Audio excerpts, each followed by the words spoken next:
Vamos então a facer unha segunda jornada sobre o tema da causa e efecto, que é un problema ou unha idea, unha procura tan importante na filosofía, e así vamos a poder abordar pues varias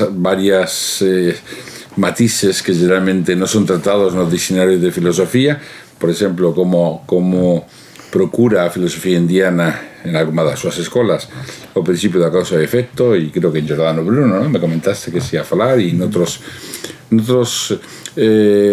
liñas que generalmente non son tratadas. Entón, pues, si quieres comentar, comenzamos con alguna destas visões e depois vamos a ir complementando con as orientais. Well, eu penso que da outra vez, quando abordámos o tema da causa e efeito numa perspectiva mais da sua abordagem histórico-filosófica, provavelmente, se calhar, conviria nós também, digamos, abordarmos este tema sob um ponto de vista muito mais prático, mais da filosofia prática. A causa e efeito, por si só, de uma forma isolada, não é muito bem entendida. Fica muito estranho, fica muito só. É necessário nós, para refletirmos bem sobre este conceito filosófico tão profundo, associarmos outros conceitos ou outras ideias que são fundamentais para entendermos a causa e efeito. É evidentemente que poderemos partir de um princípio da existência de Deus e da justiça divina que terá por trás da questão do tema da causa e efeito, mas é necessário também nós vermos esta abordagem, e falando neste grande princípio que é a existência de Deus, verificarmos também a lei do progresso, à luz da lei do progresso e da evolução, porque de facto esse será o propósito da lei da causa e efeito, e poderemos vê-lo depois mais adiante no seu significado, que até a própria Helena Blavatsky deu no seu glossário de Teosofia. Mas também há uma outra ideia que é fundamental, que tem a ver com o livre-arbítrio, porque a causa e efeito só funciona quando, e dentro desta perspectiva da busca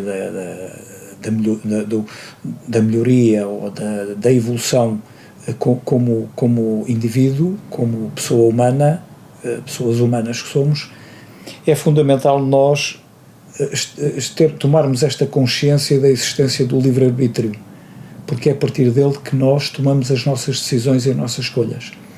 Fundamental para que esta tomada de consciência das implicações ou dos reflexos que a causa e efeito tem no contexto de uma ideia que poderemos designar por um mecanismo existencial. Ou seja, a multiplicidade de existências que o próprio espírito ou a alma vai experimentando, sob o ponto de vista, à luz destes conceitos de procurar a sua evolução, o seu progresso, numa perspectiva muito, muito moral, dos princípios morais, que poderíamos até entender esta questão como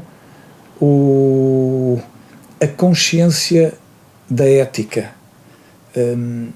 Estás a introducir muchos temas, Carlos.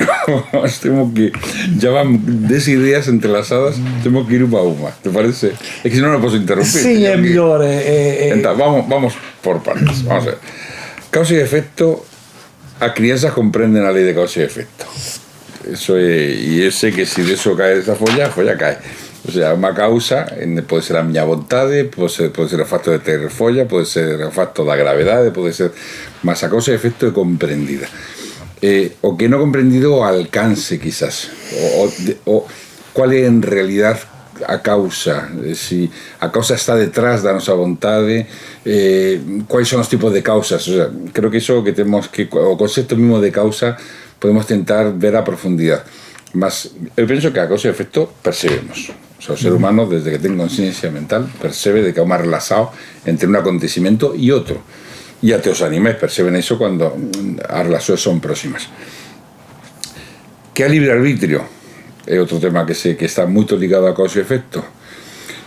Creo que todos tenemos una noción intuitiva, subjetiva, básica, ancestral de que podemos hacer una cosa u otra. O sea, puedo levantar una mano u otra. Y levanto a que quiero. Sí, me pueden decir, pues ya estás predestinado según tus conexiones cerebrais. Eso es muy relativo. Tú tienes una noción real de que puedes escoger una cosa u otra. Y tienes una noción real de que vas haciendo un camino según las escollas que haces. Y que podías ir por un camino que te llevaba a una zona más oscura o un camino que te lleva a una zona más luminosa. Entonces, que existe Deus. Falando como filósofos, no podemos hablar de existencia de Deus.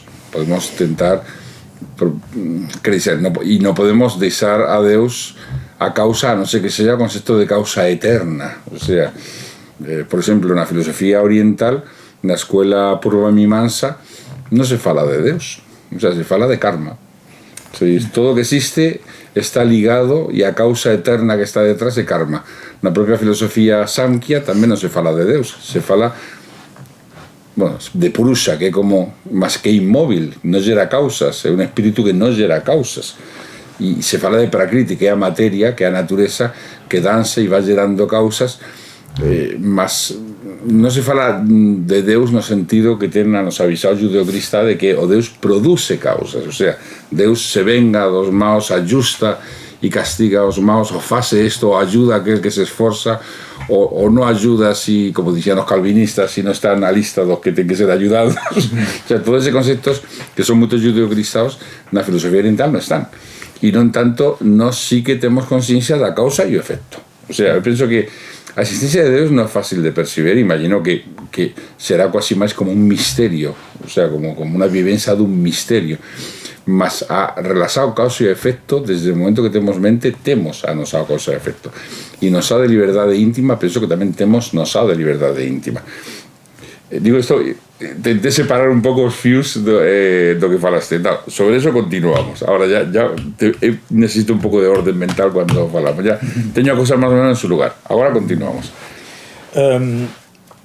Esta questão é evidente que é importante, quer dizer, sob o ponto de vista separar o conceito filosófico, o conceito religioso da existência de Deus, mas para o associar ao conceito de causa e efeito, porque nós identificarmos mais com aquilo que é a justiça como a grandiosidade universal, que nós, quando começamos a tomar consciência, buscamos aquilo que é correto. De facto, o professor falou na questão do karma. Se nós atendermos à definição física, puramente física do karma, é uma substância que sobrevive à morte física. Ela está eternamente presente. Se nós entendermos o conceito mais metafísico, podemos entendê-lo de facto como uma lei da retribuição, ou a própria lei da causa e efeito. Ou a lei da causa e efeito. Isso é um dos temas que eu tenho. A lei de causa, é que para os orientais o karma é a lei, é a grande lei de causa e efeito, no pequeno e no grande.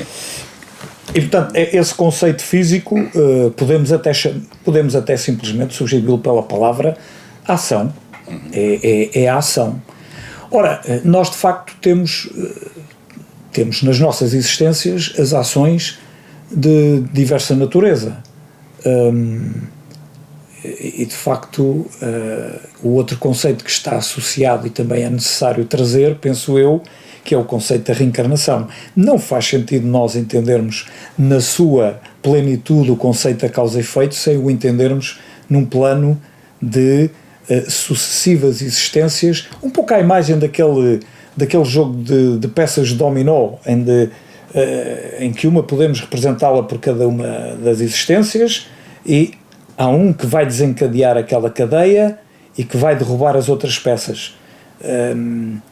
Digamos, qual é a forma de nós pararmos esta ação que é manifestada desta forma mais física por este modelo físico? A única forma é nós retirarmos uma peça, pormos de lado, desviarmos e de facto a correção que é necessário nós fazermos, que é um outro conceito que também penso eu que é importante, esta busca ou tomada de consciência, a necessidade que nós temos de tomar a consciência da correção, da busca da justiça, daquilo que é correto, porque de facto o karma é uma sucessão de, se nós o entendermos então com essa ideia da ação, a própria lei da ação, da causa e efeito ou a lei da retribuição, significa que há aqui uma dinâmica que é sistematicamente e contínua. Agora, nós podemos traduzir isto numa perspectiva prática através de ações que são classificadas no nosso entendimento muito débil como más ou como boas. Claro, ya entiendo. Mas, claro, tú dices que precisamos da reencarnación porque si a alma humana tiene un sentido de justicia innato y nos vemos as causas que geramos que pueden gerar efectos injustos, ¿cómo puede una entidad o una alma o un ser, vamos a falar humano ahora en este caso, encontrarse con tal sucesado de injusticias, y a vida está cheia delas, sino a causas previas? O sea, porque causa y efecto, en poco tiempo todos hemos nosado, más causa y efecto antes de nacer, como dicen los Koansen, ¿no? Cuando preguntan a un monje, ¿cuál es tu rostro antes de que nacesen los tus pais? Pues diría un monje, no sé, más seguro que ya estaba modelado pelo meu karma. O sea, que o propio karma ya estaba a decir cuál iba a ser a tua faz. Entonces, claro, eso lleva a decir que hay existencias previas. O sea, o dicemos que todo está gobernado pela injusticia, o dicemos que existe un Deus que arbitrariamente pone a uns en unas condiciones y a otros en otras, donde muchas veces casi apenas a saída, y otros casi pues o suceso garantido, y deitamos toda a culpa sobre un Deus pessoal, o temos quase obrigação de acreditar numa lei de causa e efecto que haya a través do tempo e que necesita de tempo para ajustar as causas con os efectos de maneira moral. Y por eso falamos de reencarnación, no por ser una creencia, sino como una necesidad lógica una vez que aceptamos la idea de justicia natural. Eso que en lo que estábamos. Mas, ¿qué tipos de causa o cómo podemos... O primero, ¿Deus é causa o no é causa? Esa é uma pergunta interessante. Vamos a falar um pouco disso. Se nós estivermos a abordar a perspectiva... Tem que ser na perspectiva filosófica, não é? Sim, claro. Tem que ser na perspectiva... a Blavatsky diz claramente que é a causa sem causa. Jordan Bruno fala na diferença entre a causa e o princípio. Então Deus é o princípio. E não podemos identificá-lo. Princípio no tempo, princípio no espaço, princípio em causa e efecto. É que se falamos de uma causa que é início de causa e efecto e não uma causa que é eterna, isso nos leva a bastantes contradições lógicas uma vez que tiramos desse fio. Evidentemente, nós analisarmos isso à luz do conceito de tempo que nós temos, a coisa fica logo complicada, porque... O universo, tiramos para atrás, si comienza que había antes, es que no había antes porque no había tiempo, eso también es motivo infantil. Ese argumento de Santo Agostinho, ya falamos de él, es un poco infantil. No, tiempo porque no había. O tempo necesita que exista o creador, sin creador no há tempo, até que o creador no fabrica o tempo, no há tempo, eso é infantil. E por moito que Stephen Hawking recupere ese argumento e o pone como para explicar os buracos negros, no deixa de ser un infantilismo de Santo Agostinho. O sea, hai que comprender que unha cosa é o tempo e os sucesos nel e outra cosa é unha eternidade. E todo aquilo que sucede no tempo respecto á eternidade non é nada, é unha ilusão, é un malla, non existe na realidade.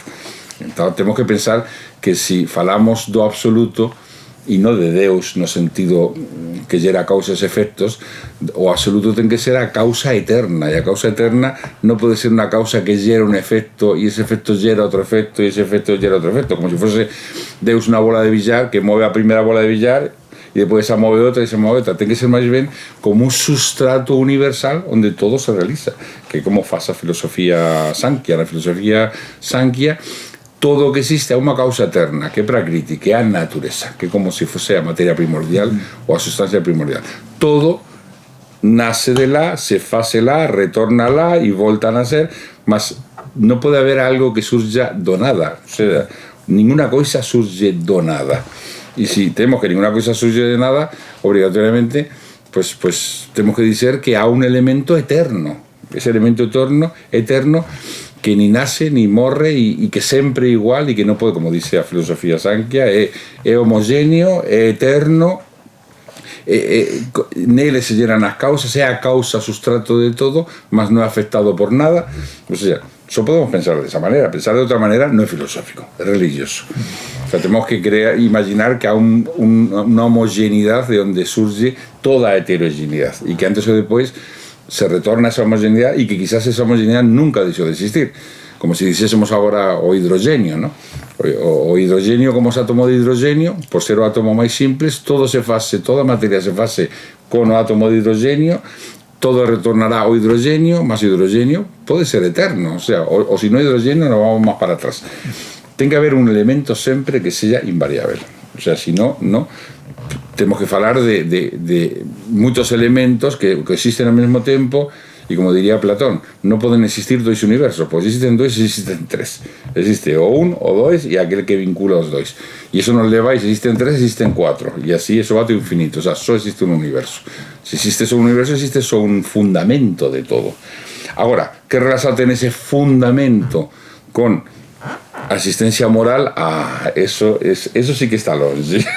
Porque si eso é o fundamento eterno de todo, como podemos nos, con as nosas pequenas ou grandes preocupações, enfrentarnos fase a fase, ou peor, culpar ou responsabilizar a ese elemento eterno dos nosos problemas. Quizás os nosos problemas sean nosos e nós temos gerado os problemas. E o que sufrimos ou o que recibimos o efecto das nosas propias ações, esa lei do karma.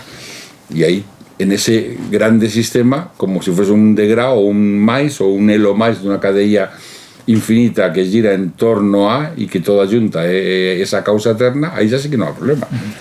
Mas se queremos ir desde onde nos estamos até Deus, a non ser que ese Deus sea un Deus interior ou unha xama divina da eternidade misma en nos, querer enfrentarnos ao absoluto faz a faz non é moito filosófico. Pois, nós estamos a ver que há dentro desta, eu vou-lhe chamar carência, porque nós temos carências em termos de definição de conceitos ou de arrumação de conceitos, mas quando falamos no tempo e na eternidade, eu penso que nós, que pensamos um pouco nisto, entendemos a eternidade como não mensurável. Não podemos ter uma abordagem com uma tendência física, à semelhança do que muitas vezes temos esta propensão de olhar para as coisas e daquilo que nos rodeia através de fenómenos que têm uma explicação física. A própria ação-reação que o Newton desenvolveu quando um corpo é empurrado por outro, mas nada disto encaixa quando nós perspectivamos a lei da causa e efeito de uma perspectiva metafísica. Para nós entendermos a perspectiva metafísica, eu penso que há outros elementos que são fundamentais para trazermos à nossa reflexão profunda e que têm a ver com olharmos para o nosso mundo, este mundo onde nós estamos agora, este mundo terreno, e entendermos ou tentarmos compreender a forma como genericamente nós vivemos, no contexto das aflições, no contexto da dor, no contexto do sofrimento. Porque, de facto, nós podemos entender, e se quisermos também juntar aqui um outro elemento fundamental, que é a hierarquia dos mundos, conforme Jordan Bruno também falava, e que nós entendemos, se assim formos capazes de entendermos nesta hierarquia mundos que moralmente estão muito mais evoluídos que outros. Evidentemente que nós estamos neste mundo terreno e trabalhamos a causa e efeito ou entendemos a causa e efeito à luz desta frequência ou desta energia pela qual nós fomos concebidos para aqui viver. Moral, no fundo, porque o que mais nos interessa é a causa e efeito no moral. É no moral. Claro. Mas é curioso quando nós também envolvemos o sofrimento ou a dor, que muitas vezes se manifesta no corpo físico. Através das doenças, Sí, claro, através claro, que nos claro, traz. sí, sí, mas está entrelazado con lo moral. Está entrelaçado. Porque no Está momento que el entrelazado. sufrimiento, sea físico o sea como sea, ya se entrelaza con lo moral. E esta questão eu penso que é muito interessante na perspectiva que nós queremos desenvolver na reflexão da causa e efeito. Afinal, o que é este mecanismo da dor, o que é que nos traz, se tem um valor pedagógico, se tem um valor fundamental para que nós possamos entender melhor a causa e efeito.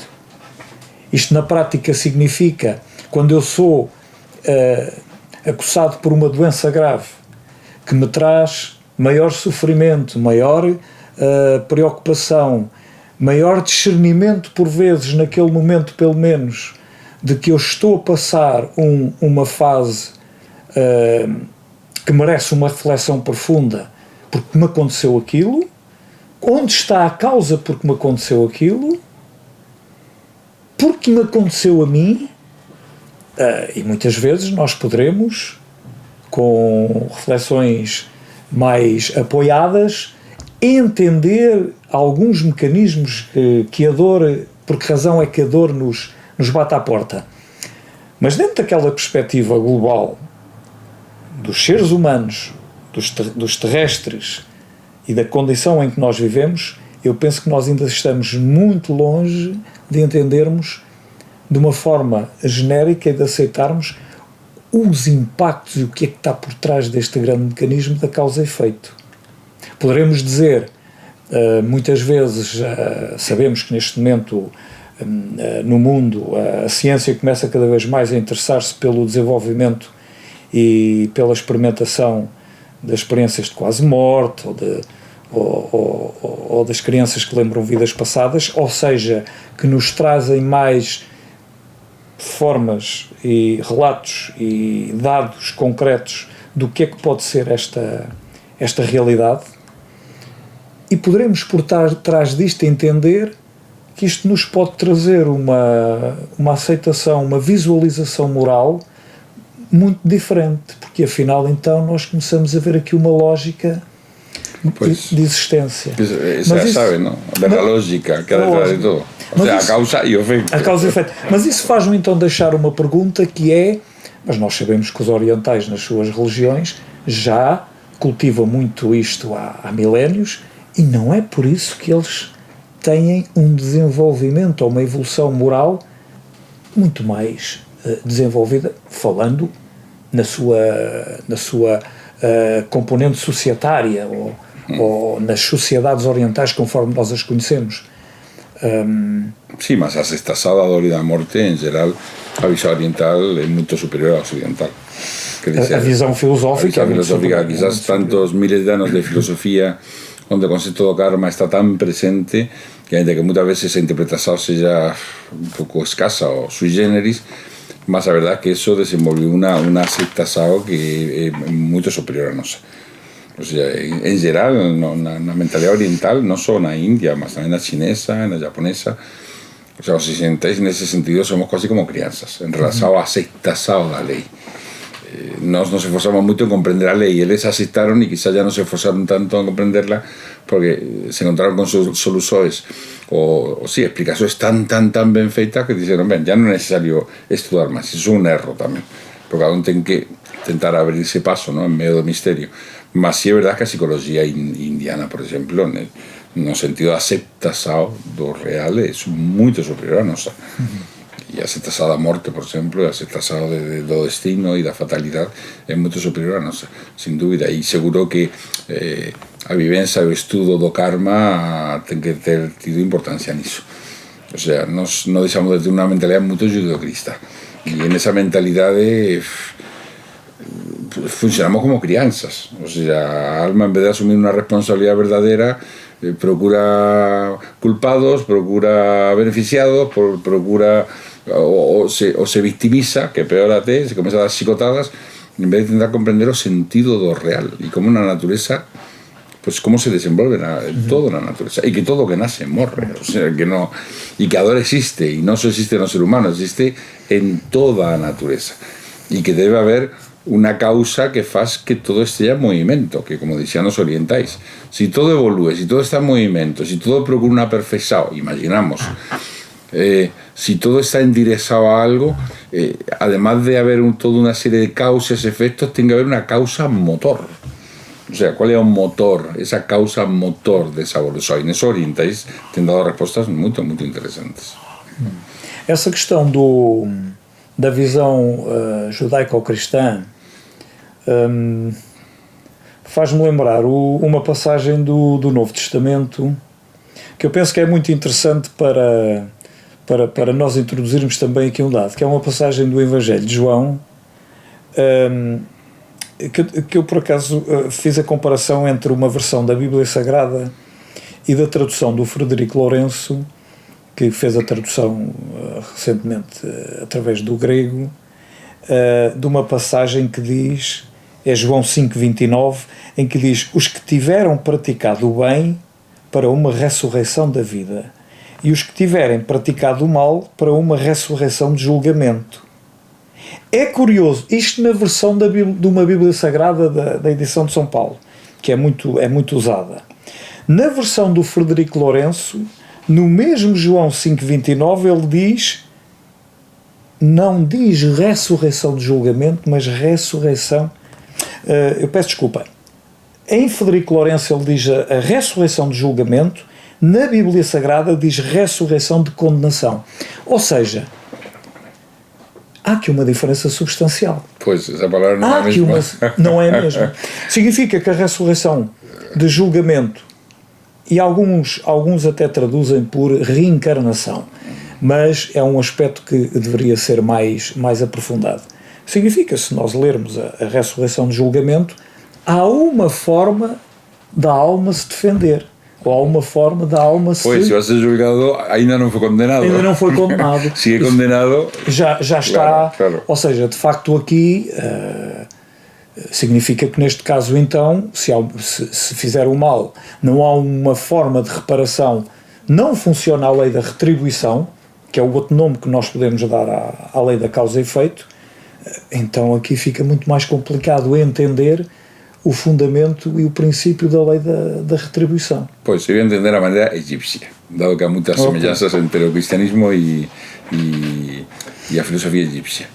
Na realidade, é como dizer, aquele que fez todo bem, significa que, em certo modo, superou o julgamento, já não será julgado. O sea, é osirificado, é justificado.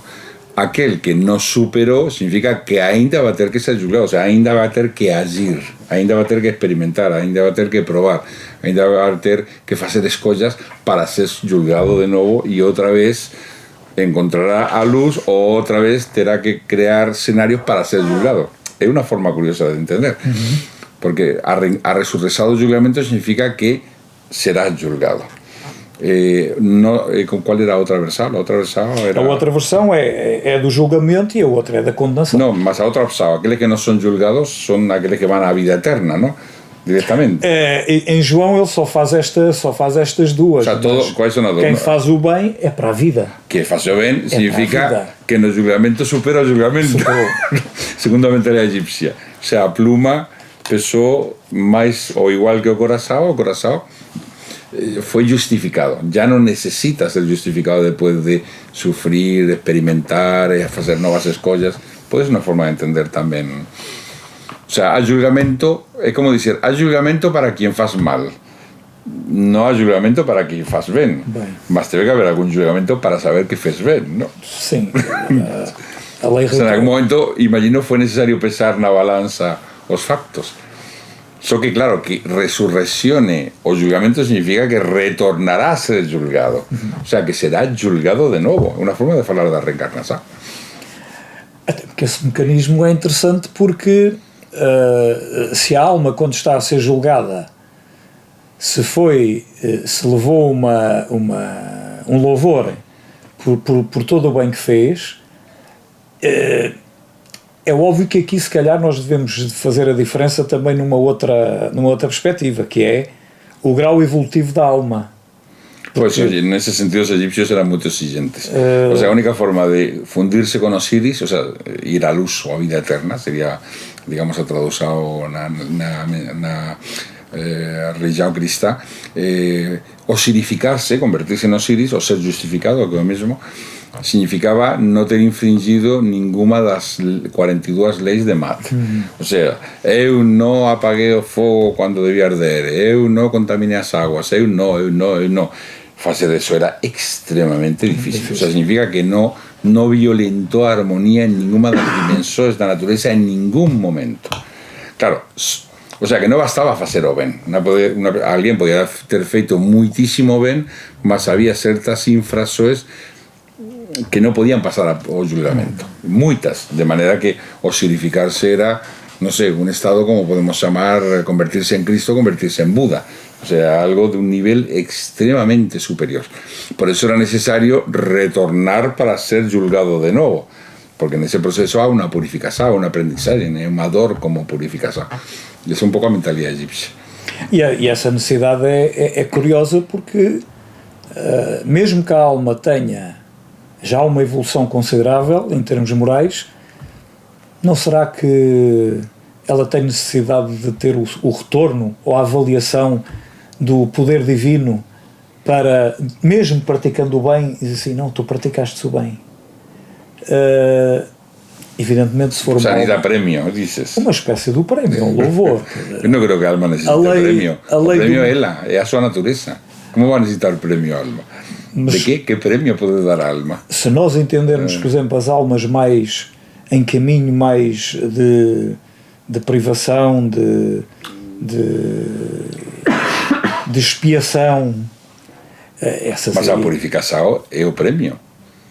O seja, que se torna mais pura é o prémio. Que ela está mais resplandecente é o prémio. Qual vai ser o prémio? Mas todas as almas têm esta consciência, esta tomada de consciência que... Não, mas em todo caso o sofrimento leva a consciência de uma forma ou outra, ou leva a sentido de sí, a perguntar-se o porquê, a ter consciência. E em todo caso, só que claro, esperar premios, castigos é infantil no fundo. O sea, o castigo é a consecuencia dos tus erros, non un castigo. É simplemente o retorno a vida con mayúsculas.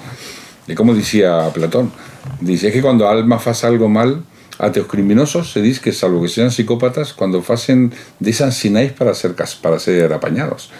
O sea, na alma unha necesidade de purificación cuando sabe que está a facer camiños errados. Entón, cuando chega esa purificación, que chamamos castigo, a alma acordada entenderá que é o seu camiño, que é o seu único camiño posible para retornar a súa natureza. O sea, o premio debe ser o retorno a súa natureza, non nada que se incorpore na alma. Na alma ten que estar todo. Ela é, na luz da alma é o principio, meio e o fin. Que vai necessitar? Mas essa condição da alma, estamos a falar alma, supostamente... Alma divina. Alma divina. Mas a nossa alma, quando está a fazer o caminho, quando ela é afetada pelo efeito corporal ou físico e quando ela está despida do corpo físico, será que há aqui situações de melhor percepção do mecanismo de causa e efeito quando a alma está despida do corpo ou quando está envolvida com o corpo? Pues o que Platón diz que se a alma, se nela vive a injustiça, ela necessita a reparação. O sea, necesita restaurar a armonía. Es como, y si tiene efectos que dejaron una sombra en ella, necesita pasar por un proceso de expiación para retornar a su naturaleza. O sea, que no es nada alheio a ella, no se procura nada alheio a ella, sino simplemente o desabrochar da sua propia natureza. Pois esta percepção, eu às vezes dou-me conta, quer dizer, a pensar da forma que hoje nós vivemos, em que mundo nós vivemos, em que forma nós analisamos o comportamento de pessoas mais responsáveis por destinos dos países ou com responsabilidades de educação ou com responsabilidades militares ou de outra forma, se de facto têm esta noção do mecanismo de causa e efeito. Pois, e se não tem nada, terá antes ou depois. Claro. A dor nos leva muitas vezes a anosao. Mas muitas vezes também poderemos passar pela dor e ela parece que passa, e quando se vai embora nós não entendemos bem ou não interpretarmos bem. Pois, cometeremos o erro uma vez e outra vez e outra vez, até que chegue um momento que tenhamos que reendereitar. Mas esta noção da causa e efeito também nos pode levar a pensar como é que ela se intercala com a lei do merecimento ou com as afinidades, porque isto significa que no nosso percurso justiça retributiva, é o que estás a dizer. É uma justiça retributiva, mas tomada de consciência que de facto nós temos em certo momento deste percurso nós temos um reconhecimento dessa mesma lei de merecimento, ou que até temos a percepção do mecanismo das afinidades, ou seja, aquilo que mais frequentemente nos pode vibrar porque tem a ver com a nossa própria natureza, de cada um. Mérito, no se dice que el mérito no exista y ni sea necesario. No gusto interpretar como premio, más como mérito.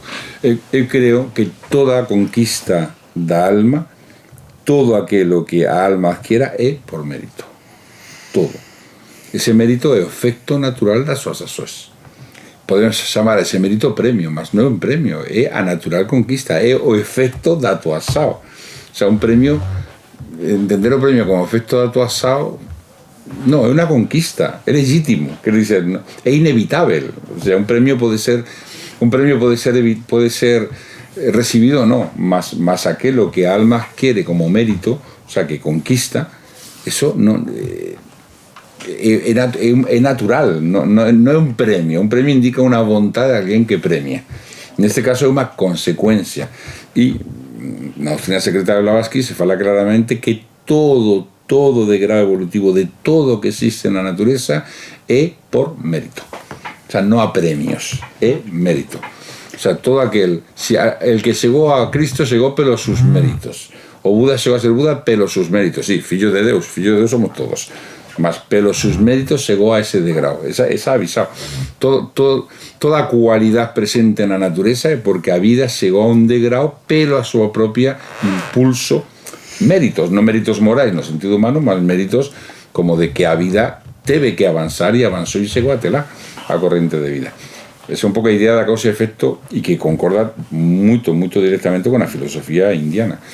Está presente en las 6 escuelas de filosofía indiana, está eso presente de una manera u otra. Es llamado Shakti. Shakti es el poder que hace que el fuego queme, que a agua sea húmeda y aquello que hace que todo esté ya en su lugar pelo impulso gerado. Por eso es llamado Grande Mae. Es como a Grande Mae que va empurrando a los fillos para que vayan adquiriendo los lugares que deben.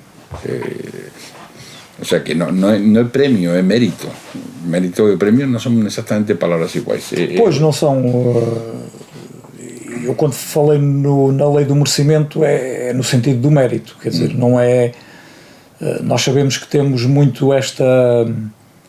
Se calhar temos isto plasmado nas nossas instituições, o louvor. Uma ordem de mérito que é refletida através de uma condecoração e se tenta que seja justo, o sea, en cierto modo eso expresa o propio programa da natureza. O sea, pode ser uma plasmação é como uma representação simbólica debería ser pelo menos, ¿no? De uma conquista, ¿no? De um degrau alcançado. O que é que nós podemos falar desta visão que Giordano Bruno tinha relativamente à causa e ao princípio? Porque parece que há aqui matéria para... Pois, ele creo lembrar que diz que princípio é aquilo que não se perde, ¿no? No proceso, o sea que que está sempre, sería como una causa material ou una causa final, quizás. O sea, a causa final está sempre no proceso, se hai que chegar lá, todo se va facendo para chegar lá. O sea, está desde o inicio até que se chega a onde se quere chegar. E a causa material tamén, a causa material de algo está no principio e está no final, non desaparece. O sea, al principio es como algo que no só pone en movimento algo, sino que permanece nese algo. Es una idea muy interesante, ¿no? Un principio é aquilo que está é o concepto de arjé grego, é aquilo que é o estado ideal de algo, é a natureza ideal de algo, o aquilo que pone en movimento, mas no pone en movimento no se va, no desaparece despois. O sea, non é un elo dunha cadella, é a corrente da propia cadella. É un pouco o principio. E causa, no sentido de Giordano Bruno, non no sentido de outras filosofías, causa é aquilo que gera un efecto, mas desaparece. O sea, una vez gerado o efecto, ya non está lá, ya non está presente. Pois, ainda nessa perspectiva da filosofia prática e que muitas vezes nos interessa, a percepção exata, que eu penso que é importante para entendermos o que é de facto a lei da causa e efeito, é que nós somos os nossos, nós é que arquitetamos o nosso futuro, ou melhor, nós é que arquitetamos o nosso sofrimento, e muitas vezes não temos essa consciência. Nós somos um pouco à maneira do que aquele poeta do século XIX, o William Henley, que escreveu o Invictus, que inspirou o filme daquele capitão da seleção de rugby da África do Sul, que teve o mesmo nome. Mas esse poema termina com aquela frase que eu sou o mestre do meu destino e sou o capitão da minha alma. De facto, isto é uma noção que penso que é importante e é capaz de congregar aqui uma série de filosofias antigas, não só dos estoicos, mas de uma forma geral da filosofia moral, em que nós termos esta percepção do real valor da causa e efeito que está em nós próprios, de termos esta capacidade de arquitetarmos a nossa dor, de arquitetarmos o nosso sofrimento, de arquitetarmos o percurso e alinharmos o livre-arbítrio de acordo com a consciencialização da justiça divina, daquilo que é correto, para que um dia possamos viver não através do peso da legislação humana, que é ainda muito débil, mas que possamos viver através de leis de uma ética universal, de uma ética divina, de uma ética que nos pode facilmente ajudar a percepcionar o que é isto da lei da causa e efeito e das suas complexidades, dos seus impactos. Claro. De facto, muitas vezes eu penso que esquecemos isto, quer dizer, não há destino, não há determinismo, não há fatalismo, mas há esta capacidade que nós temos de, quando chegar a hora de pormos o coração na balança, de termos a consciência que ele está mais leve do que a pena. Pois, claro, se nós tivéssemos consciência de que realmente somos causa dos efectos que geramos, morais, no sentido moral, e que somos o arquitecto do noso propio destino, se fósemos conscientes de iso, e que todo aquilo que nos sucede na vida é efecto de ações geradas por nós. Todo. Como se diga, todo aquilo que nós estamos a escribir continuamente no libro da vida. E aquilo que nos sucede ten que ver con aquilo que nos escribimos, mas ainda podemos continuar a escribir. Y si hay cosas que no podemos evitar, porque hay efectos que ya no podemos evitar porque nos fuimos a causa y no se pueden evitar, estamos al mismo tiempo generando nuevos efectos. O sea, que a propia vontade é causa y gera efectos. Pues si tuviésemos conciencia real de eso y esa conciencia fuese superior a todas esas, no sé, cotidianidades que nos rodean, pues creo que, vamos, atingiríamos o estado de Buda en a humanidad entera, a cuestión de que eso no funciona así tan fácilmente. Y menos, primero pensamos que todo aquello que nos sucede, ¿por qué somos castigados de esta manera? ¿Por qué a vida me castiga? ¿Por qué esto? ¿Por qué otro? ¿Por qué o tránsito? Tenemos que sufrir o tránsito todos los días. ¿Por qué tenemos que sufrir doença? ¿Por qué a vida no cumple nenhuma das suas promessas, aparentemente? Pois. E a questão fica mais complexa, penso, porque se nós depois perspectivarmos as causas imediatas ou as causas contemporâneas e as causas ancestrais. Ese é o tema. Causas, como dice a filosofía, creo que a Sankhya, ou a... Non, é a filosofía da Purva Mimamsa, de Jaiminides, as ações primarias e as ações subsidiarias. Há causas primarias, ou aquelas que son as reais, as que realmente determinan camiños, e as outras que se van presentando para organizar, para que esto sea así, o sea, para que las cosas sucedan de esa manera. Claro, él le dice que a libertad alma humana, Jaimini, dice que debe ser a diferenciar claramente cuáles son las causas primarias y cuáles son las causas subsidiarias. Una idea muy interesante. O sea, ¿qué es lo que realmente mueve a vida? ¿Qué es lo que realmente mueve o mundo? ¿Qué ações mueven realmente a historia? ¿O mueven a roda da alma humana? ¿O cuáles simplemente sirven a estas? Y pensar, poner como fines aquello que son medios es un grande error.